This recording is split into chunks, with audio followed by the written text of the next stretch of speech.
सुरेंद्र परसी धन रणचंडी खड़ी जो दुनिया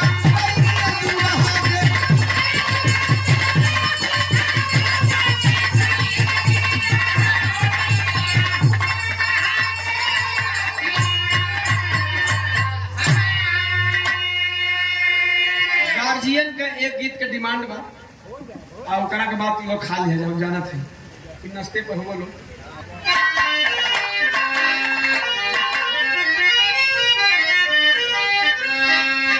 अगर ये साज ना होता अलग अंदाज ना होता।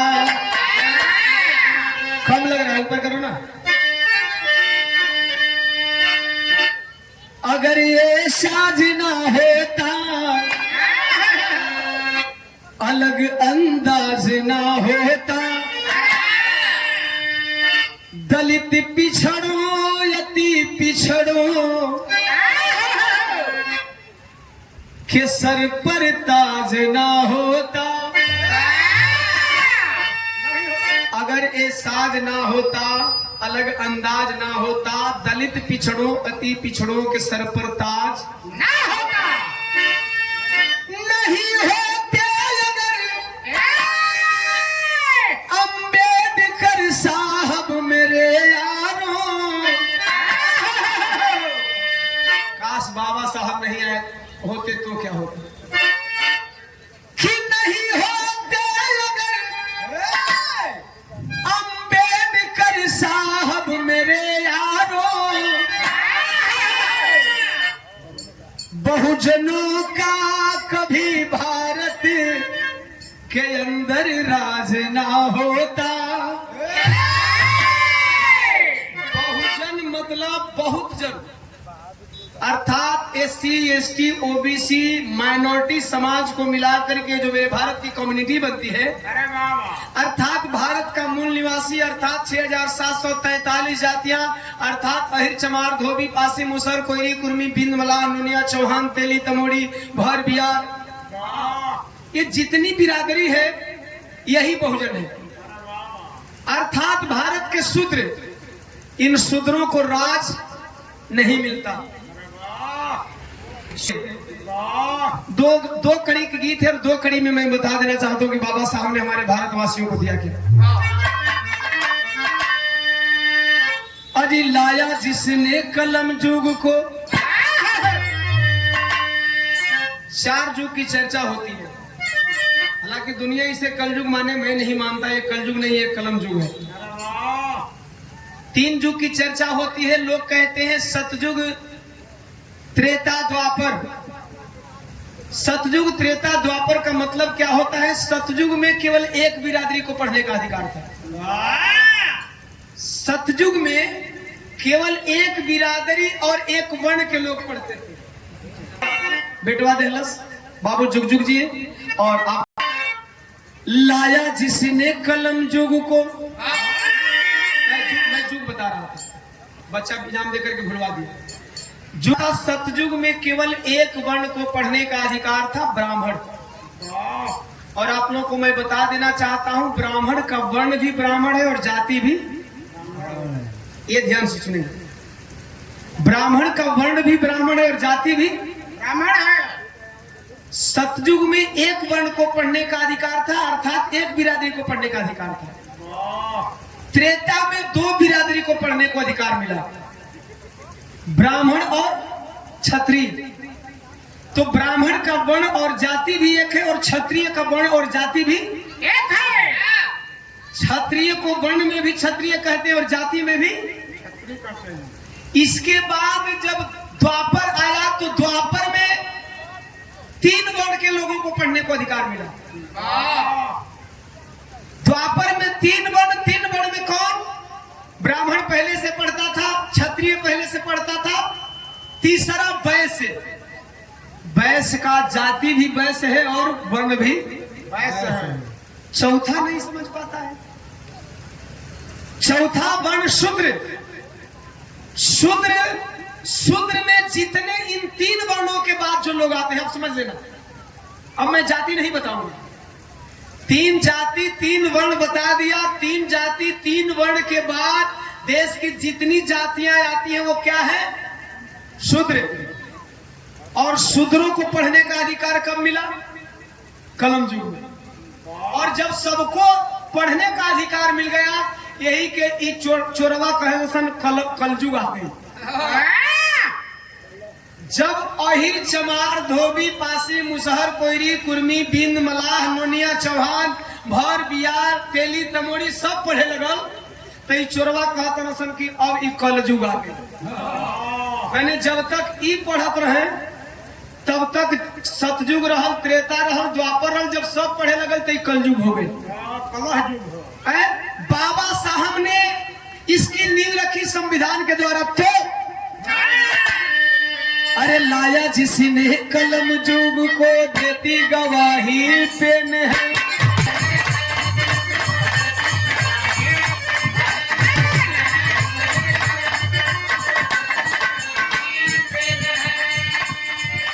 सीएम पीएम बनना बाबा साहब की देन है।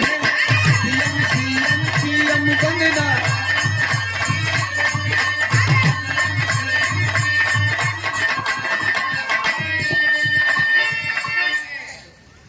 सैनिक तो अंग्रेजी जमाने में हम लोग हुआ करते थे।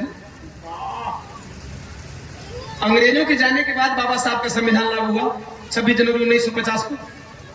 इससे पहले हम सैनिक होते थे लेकिन अधिकारी नहीं होते थे। सेवक होते थे लेकिन ऑफिसर, सेवक होते थे लेकिन सेवा कराने वाले नहीं होते थे। अगर आज के डेट में अहिर चमार धोबी पासी मुसहर कोयरी कुर्मी का बेटा पढ़ के डीएम बन जाए, समझ लेंगे। संविधान जो पावर देता है इसके अधीन हम डीएम कलेक्टर बन जाए, आपका हमारा भाई, एजुकेशन के आधार पर, ग्रेजुएशन के आधार पे। अब वही जा तीन वर्ण वाले अगर न पढ़ चपरासी बन जाए तो सेवक बन जाए ना। एक किसकी देन है? संविधान। और संविधान कौन लिखते हैं? बाबा साहब डॉक्टर बी आर अम्बेडकर। पहले विधान था, पहले विधान था मनु का विधान। वह किसी विशेष जातियों के लिए बना था कि वह जाति ही शासक रहेगी, बाकी आप सेवक रहोगे। और बाबा साहब ने विधान को बदल करके संविधान बना दिया। अरे बाबा, विधान मतलब नियम और संविधान मतलब बराबर नियम। यानी अगर आपका बच्चा ग्रेजुएशन करता है और आईएएस क्वालिफाई करता है तो आपका बेटा ही डीएम बनेगा। ऐसा ही है ना। चाहे वो बेटा चमार का हो, अहिर का हो, धोबी का हो, वहां जाति नहीं देखी जाएगी। अरे बाबा, वहां वरीयता और योग्यता देखी जाएगी। एजा तक तू एलएलबी करबो, अब वो आके कहीं जजमान जजमान जजमान एलएलबी तू कह ले, जबरी आके कहीं जजमान जजमान। एलएलबी आप किए हैं, है ना, बीएड बीपीएड आप किए हैं, ठीक है, डॉक्टरेट की डिग्री आप लिए हैं, और 5 पास का लड़का आके कहीं जजमान जजमान। जब कुल नहीं तो आनंद रहा। शब्दों का खेल समझेंगे, शब्दों का ये बहुत बड़ा है।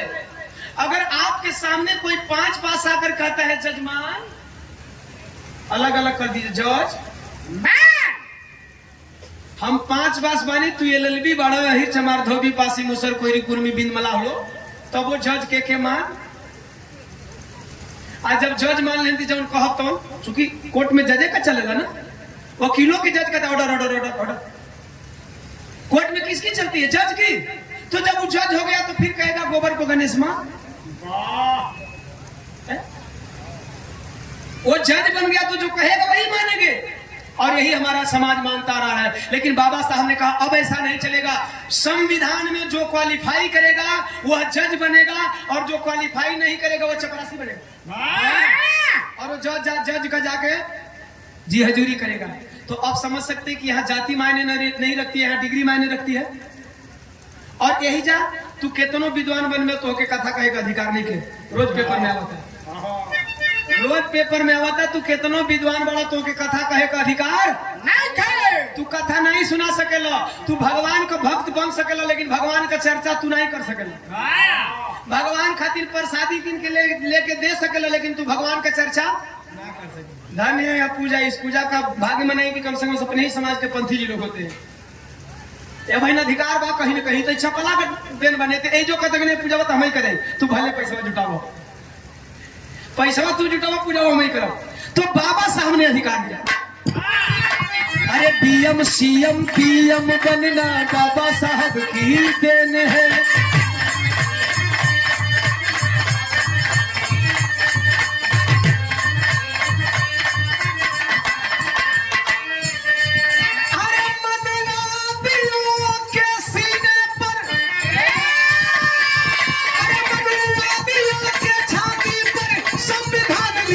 चढ़कर जो मूर्ति बनते हैं उनके बाप है अम्बेडकर।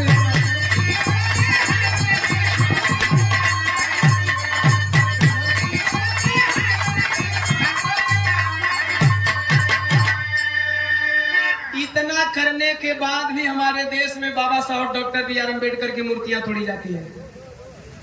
वे अज्ञान होते हैं, मुझे पता नहीं कि किस जाति के लोग होते हैं, किस धर्म के लोग होते हैं, लेकिन संविधान के रचयिता बाबा साहब डॉक्टर बी आर अम्बेडकर की मूर्ति को जो लोग भी तोड़ते हैं वे देशद्रोही हैं, वे देश द्रोही हैं। चूंकि बाबा साहब का विरोध करना संविधान का विरोध करना, और संविधान से देश चलता है। मूर्ति तोड़ते हैं उनके लिए कहना है ओम प्रकाश दीवाना का कि जिनकी मूर्ति तोड़ते हो भाई ना, मैं नहीं जानता आप कौन लोग हो, लेकिन जो लोग मूर्ति तोड़ते हैं उनके लिए मैं कहता हूं कि तुम मूर्ति तोड़ते हो तो डरते हो तो तुम्हारे बापों के बाप बाबा साहब थे, और बापों के बाप किस आधार पे थे मैं ऐसे ही भोगता नहीं हूं।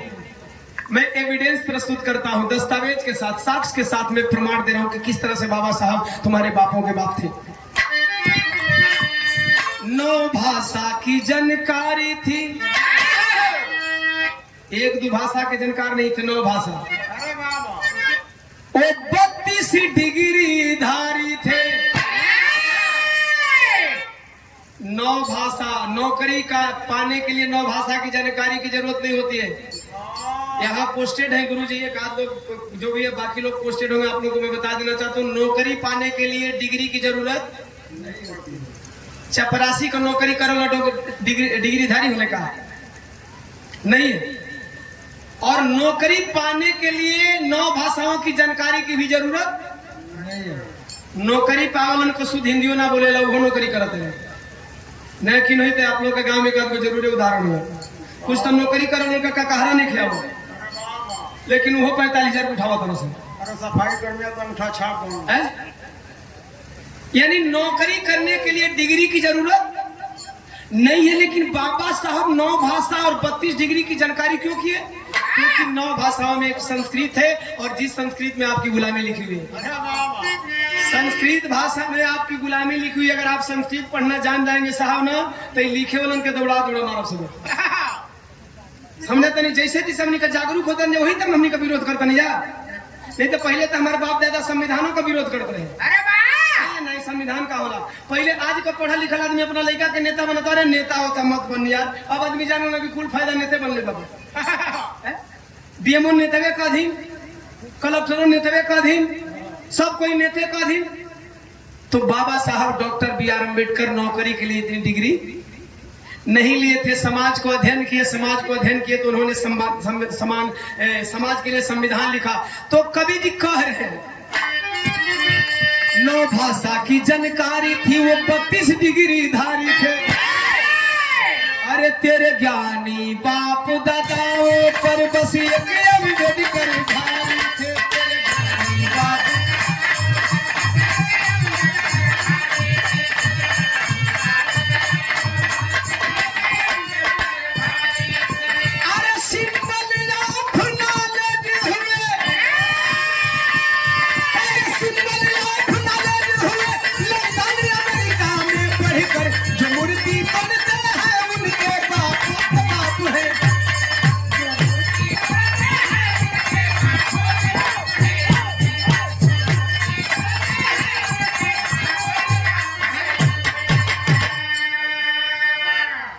चेक करत करत पकड़ लेनी, निहोरा करब सबके बिरहा में माइक सामने लगा दिया, लेकिन हमारे बिरहा मत लगे हरण हो लगा। सबके बिरहा में तू सामने से लगा दिया, हमारे बिरहा मत लगे। ठीक है। आपसे निवेदन कर नेक्स्ट टाइम में आप सब कुछ चारों तरफ हरन बांधे, लेकिन एकदम सामने मत देना।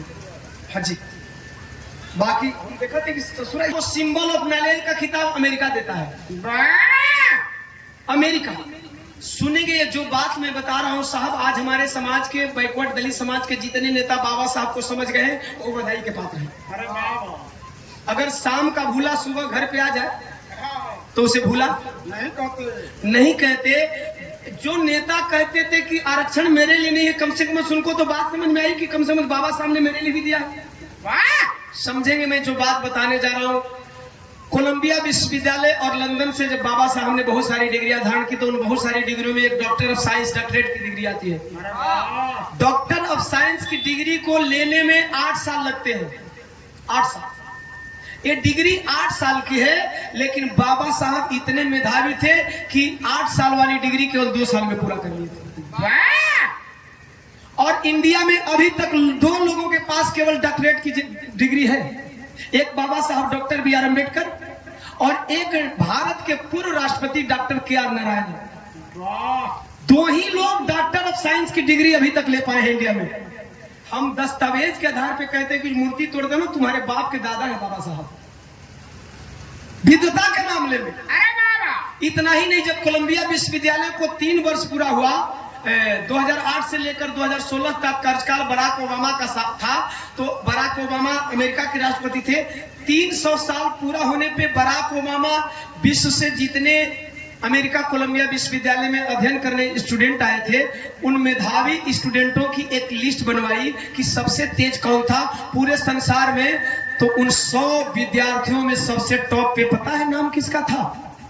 जिस बालक को भारत के विद्यालय के बाहर बैठ करके पढ़ने पे मजबूर किया गया, जिस बालक को पानी नहीं छूने दिया गया, जिस बालक को बैलगाड़ी का चालक बैलगाड़ी पे नहीं बैठने दिया, जिस बालक को इस देश का नाई बाल काटने से मना किया, नंबर 1 पे नाम था बाबा साहब डॉक्टर बी आर अम्बेडकर का। इसलिए मैं कहता हूं कि बाबा साहब तुम्हारे बापों के बाप हैं। अब संविधान की बात आई तो जो लोग बाबा साहब से नफरत करते हैं उनको आखिरी गीत की कड़ी में बता देना चाहता हूं।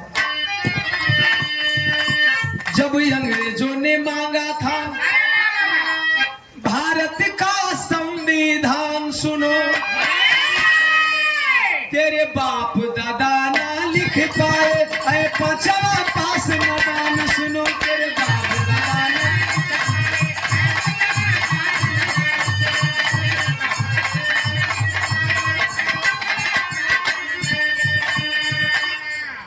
संविधान बाबा साहब डॉक्टर बी आर अम्बेडकर लिखे तो उसमें 2 आरक्षण लिखे हैं, आर्टिकल 340 और आर्टिकल 341। हम इतने साथियों को मैं बता देना चाहता हूं, सबसे पहले बाबा साहब आरक्षण ओबीसी समाज के लिए लिखे, सबसे पहले। लेकिन उस आरक्षण को नेहरू एंड गांधी कंपनी नहीं मानने वाली थी। ये जो कांग्रेसी पीडीए के घटक दल बने हैं, ये बाबा साहब के जन्मजात विरोधी थे, हैं और रहेंगे। इन्होंने कहा कि नहीं, ओबीसी को आरक्षण नहीं चाहिए।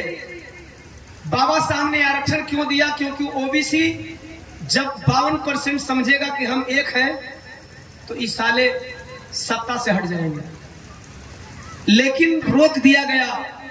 बाबा साहब ने कहा कि यदि मैं ओबीसी के लिए आरक्षण नहीं लिखूंगा तो मैं संविधान नहीं लिखूंगा। गांधी एंड नेहरू कंपनी ने कहा, कांग्रेस कंपनी ने कहा कि नहीं, आप शेड्यूल कास्ट के लिए आरक्षण लिख दो।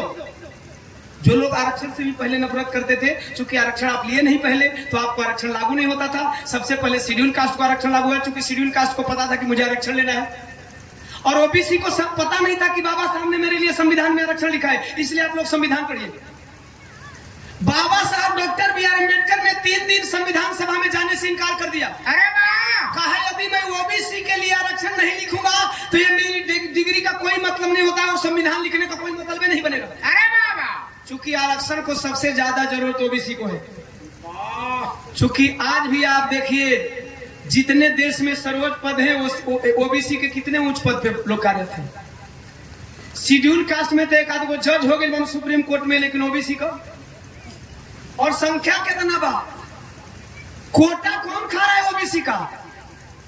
समझिए, और आपको बताया भी गया कि बल्कि ये आरक्षण से शेड्यूल कास्ट वाले बाबा साहब ने 3 दिन तक नहीं गया।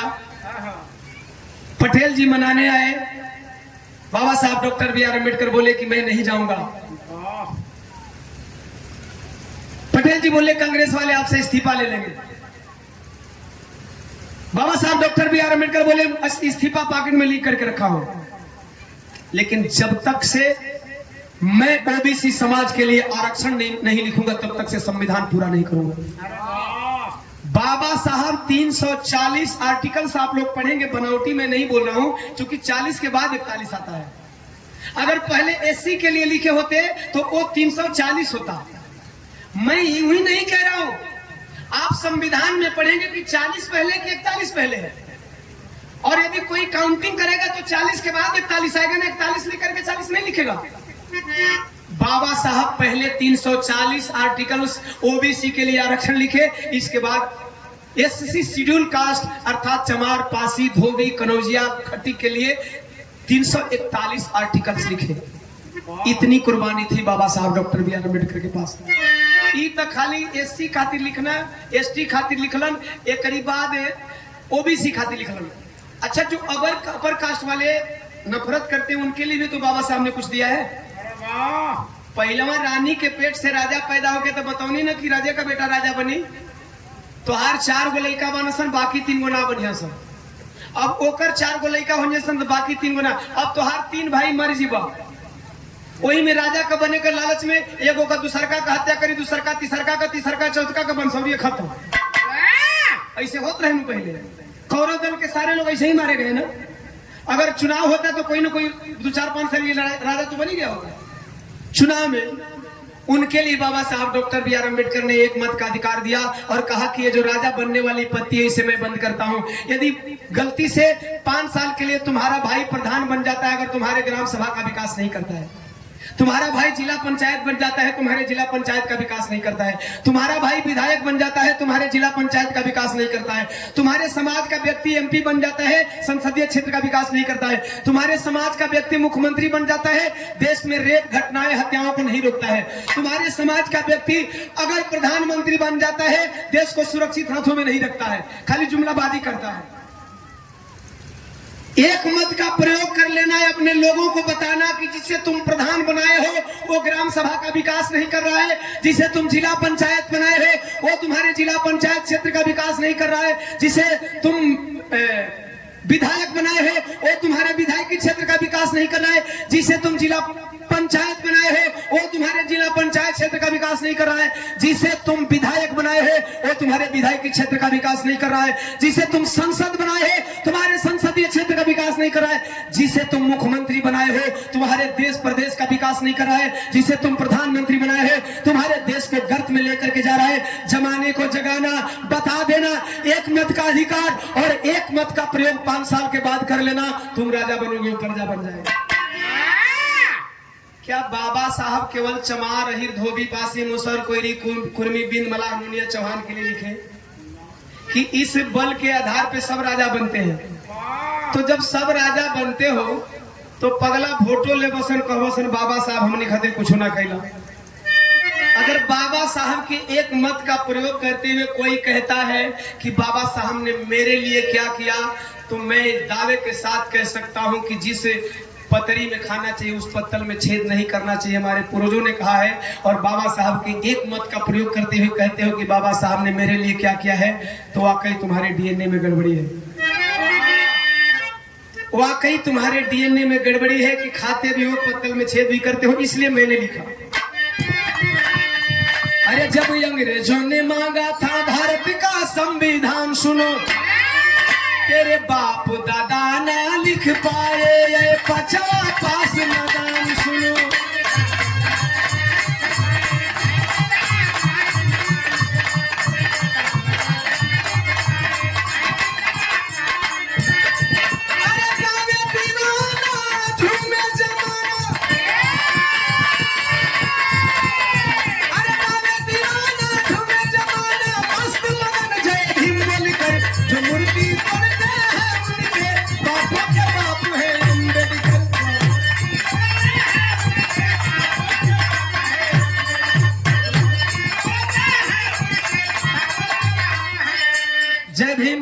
नमो बुधाय। जय संविधान, जय संविधान। देखो है संघर्षों के आदि है,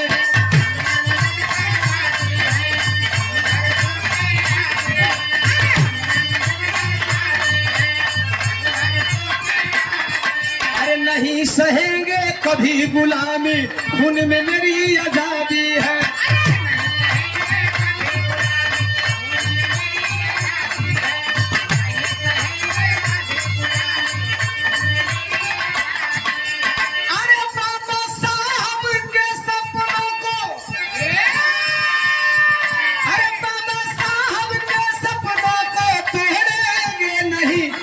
तक जोड़ेंगे नहीं, तब तक छोड़ेंगे नहीं।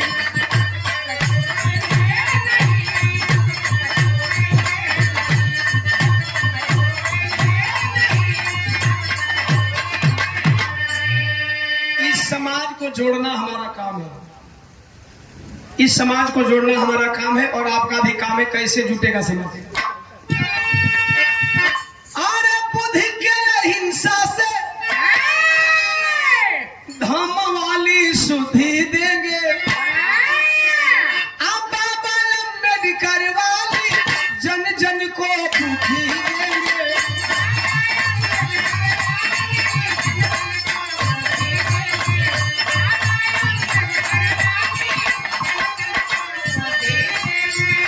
पथ के तीर कभी मुंह मोड़ेंगे नहीं, कि जब तक जोड़ेंगे नहीं, जब तक छोड़ेंगे।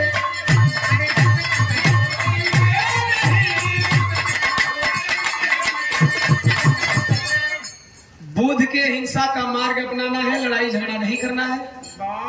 बाबा साहब doctor B are Ambedkar ji के संविधान के तहत पार्लियामेंट पे कब्जा करना है। बचल खुचल और केकर सिद्धांत का पालन करेगा। फूल सावित्री वाली अरे जन जन को शिक्षा देंगे। माता सावित्रीबाई फूले, ज्योतिबा फूले, जिन्होंने समाज को पढ़ने के लिए भारत का पहला विद्यालय खोला। आप अपने समाज के इतिहास को समझेंगे तब ना। हमारे दलित बैकवर्ड की महिलाओं को पढ़ाने के लिए ज्योतिबा फूले साहब की औरत माता सावित्रीबाई 17 साल की उम्र में जाती थी तो यही सामंती लोग उनके साड़ी पे गोबर माटी डालते थे। ज्योतिबा फूले साहब ने कहा 2 साड़ी लेकर के जाया करिए, एक साड़ी ले जा करके स्कूल में बदल करके तब बच्चों को पढ़ाइए, फिर गंदी साड़ी पहन करके घर आइए। इस तरह से हमारे महिलाओं को माता ज्योतिबा बाई जो है महात्मा ज्योतिबा फूले और माता सावित्रीबाई फूले ने शिक्षित किया। ऐसे शिक्षा हम लोग के घर में नहीं आई है। आज हम लोग जो डीएम कलेक्टर एसपी बनने का सपना देखते हैं साहब ना, इसके लिए लोगों ने कुर्बानी दी है। सच ये है कि हम पाखंड में जूझे हैं, हम कुंभ नहाने में परेशान हैं। नहीं, हम कुंभ नहाने में परेशान हैं। साला पता नहीं कहीं अमृत गिरल गिरल कि नहीं गिरल, के देखल के नहीं देखल। जहां से हमको पावर मिलता है, अधिकार मिलता है, उसे हमने नहीं जाना। तो हमें क्या करना है? सबको शिक्षित करना है। 2 वक्त की रोटी कम खा लो, अपने बच्चों को शिक्षा दे देना। तो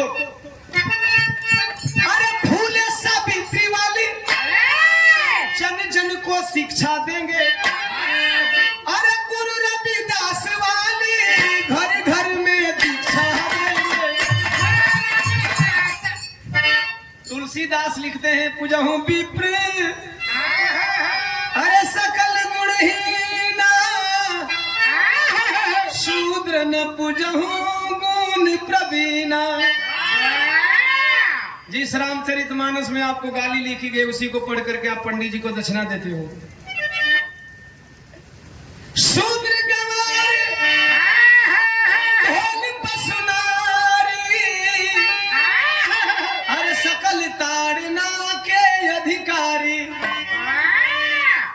महाभारत में गुरु द्रोण कहते हैं शूद्रों को शिक्षा नहीं है, और जब कर्ण को शिक्षा नहीं देते हैं शूद्र बैठ करके टीवी पे हे करते हैं।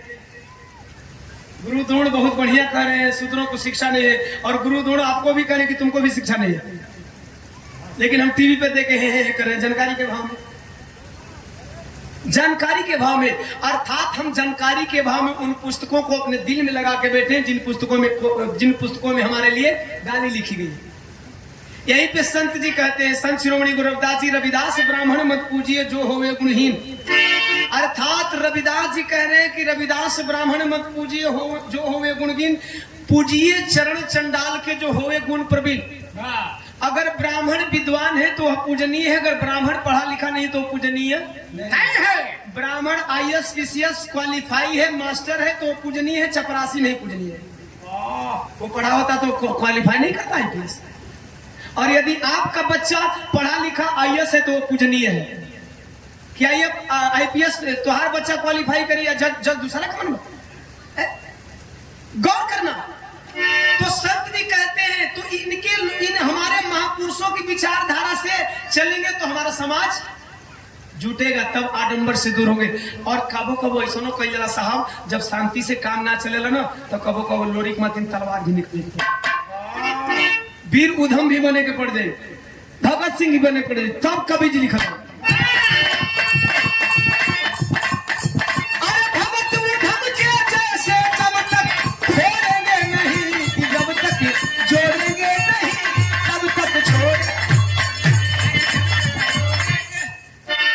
गीत की आखिरी कड़ी अब किसे सुना होगा? ललाई पेरियार वाली, एक पेरियार ईवी रामा स्वामी, दक्षिणी भारत के पेरियार जो गडेरिया समाज से आते थे, उन्होंने तेलुगु भाषा में सच्ची रामायण लिखी और उस सच्ची रामायण का हिंदी रूपांतरण उत्तर भारत के पेरियार कहे जाने वाले कानपुर के यादव के लाल पेरियार ललई सिंह यादव जी ने हिंदी रूपांतरण किया। जब हिंदी रूपांतरण किया साहब, आप कहां जगह हो? आप कहां जगह हो? उस टाइम उत्तर भारत में भूचाल आ गया, हमारा समाज जगा। ये चुनिया वाला गर्मा गया से केस किया गया, हाई कोर्ट में केस हुआ दस्तावेज छीनने के लिए, सच्ची रामायण को बंद करने के लिए। लेकिन जानते हैं सच्ची रामायण की सच्चाई इतनी थी कि यादव कलाल पेरियार ललई सिंह यादव जी ने वह केस जीता। आप कहां सोए हो? पढ़ो, इतिहास के पन्नों में जाओ कि हमारे महापुरुष क्यों यूं ही लड़ते थे कि सच के लिए लड़ते थे। क्या लोरिक लड़ाई किए तो अपने लिए कि समाज के लिए? तो हमें पेरियार ईवी रामा स्वामी और पेरियार ललई सिंह यादव के सच्ची रामायण को पढ़ना होगा, तब जाकर के कुंभ नहाइल बंद होई। नहीं तो बिना मतलब का कुंभ नहाना है, मरमर बालू में गड़ा मुझे बजा, टिकटियों न मिली। ऐसे कहीं लोग कि हिंदू धर्म में टिकटी बड़ी जरूरी बा, टिकटियों न मिली। अब हो जा हिंदू धर्म खतरा में ना हुई साला, जब बीजेपी का सरकार आवेला तब हिंदू धर्म खतरा में पड़ेगा। जवन सरकार हिंदू धर्म के ठेकेदार बा, समझ लो हम तन की राजनीति बतिया नहीं काम चल जाए, सारे लोग जानकार हुए तो जान दिया कि जवन सरकार बीजेपी सरकार हिंदू धर्म के बचाव वाला, जब ओकर सरकारवा वाला तब भी खतरा में होलो सब। तो हिंदू धर्म खतरा में है कि बीजेपी खतरा में है? समझता लोग ना? ये असली समझवाद है। बहुत गवैया बना 1 घंटा साइकिल दौड़ा दिया, बाकी लोग निकल लिए, खाली साइकिल दौड़ेगा, दौड़ा साइकिल पंचर कर देना कहीं छोड़ा। ये समाज के जोड़े वाली बात बतेब तब समाज समझी कि हम सब मिल के भाई है जा। सबसे पहले हम पूरा समाज के भाई बनौला के जरूरत, तब ना वोट एक जगह पड़ी। यहाँ तो बांट के रख ले बड़ों से। तो हमें करना क्या? ललई पेरियार वाली, अरे जग को सच्चाई देंगे, मान्यवर मंडल वाली, बीपी मंडल जिन्होंने आरक्षण लागू कराया, मानवर कांशीराम साहब, ये दोनों नेता लड़ करके आरक्षण ले लिए जो बाबा साहब ने संविधान में लिखवाया था। बताओ मंडल आयोग जब मिले मुलायम कांशीराम, हवा में उड़ जय श्री राम, ऐसे चला है ना। तो मानवर कांशीराम साहब का एक नारा था, जब 3 सांसद लेकर के उन्होंने बीपी सिंह के सरकार को समर्थन बाहर से दिया, तो उन्होंने कहा कि मंडल कमीशन लागू करो या तो कुर्सी खाली करो। एजा साला 10-10 गो 20-20 गो 30-30 गो सांसद लेके हमारे कुछ ना उखाड़ा थे जा। समझेंगे। 3 संसद के बल पे मानवर कामसी राम साहब ने ओबीसी के लिए आरक्षण लागू करवाया और बाबा साहब को देश रत्न का उपाधि दिलवाया। तो हमें मानवर साहब मंडल वाली लड़ाई, नेताजी वाली लड़ाई धरातल पे लागू करनी पड़ेगी। नहीं तो ऐसे साइकिल दौड़ाने से कुछ होई वही। अगर साइकिल दौड़ाओ तो टायर खिंच जाई। साइकिल के टायर ज्यादा का जनसंख्या रही तब ना एगो साइकिल दौड़ेबो तो एगो सही रही। तो ये पूरा समाज जब एक मंच पर आई तब ना हमारे समाजवाद की स्थापना हुई। समाजवाद अम्बेडकरवाद का द्योतक है। चूंकि बाबा साहब के लिखित संविधान में लिखा गया है भारत मेरा धर्मनिरपेक्ष राष्ट्र है और उसी प्रस्तावना में समाजवाद की चर्चा होती है। तो हमें अम्बेडकरवाद समाजवाद को लागू करने के लिए देश में इस समाज को एक मंच पे लाना होगा। हम तो मंच से अपने राजनेताओं से भी कहते हैं कि जितना जल्दी होश में आ जाएंगे उतना ही जल्दी फायदा होगा हमारे समाज का। सभी दल के नेताओं से हम कहते हैं मंच के माध्यम से कि कहीं से आवाज पहुंच जाए ना कि जितना जल्दी आप लोग होश में आकर के एक मंच पे हो जाएंगे, गलती भूल चूक को बिसरा करके कुल भूल चूक बिसरा के गठबंधन बना के जीत जाता ना सब। तो हमनो के अपन भूल चूक बिसरा के एक रहला की जरूरत है यही से।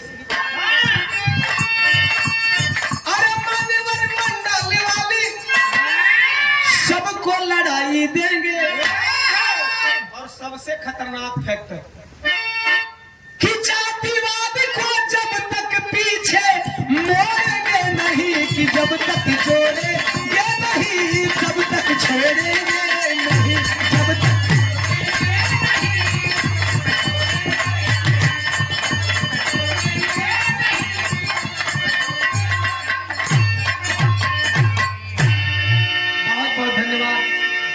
सुनने के लिए। बाबा साहब का मिशन के सच्चे साथी आप लोग हैं। इसी तरह हमारा समाज मिशन की तरफ अग्रसर बढ़े अपने तमाम बहुजन महापुरुषों को, जिनमें बहुजन महापुरुषों में बहुत सारे महापुरुषों का नाम आता है। इन महापुरुषों की विचारधारा को यदि आप फॉलो करोगे तो एक दिन समाजवाद की और अम्बेडकरवाद की स्थापना हो जाएगी। इसी गीत के साथ बहुत बहुत धन्यवाद। Thank you so much. सादर जय भीम, जय भारत, खुदा हाफिज, नमो बुद्धाय, जय संविधान, जय समाजवाद।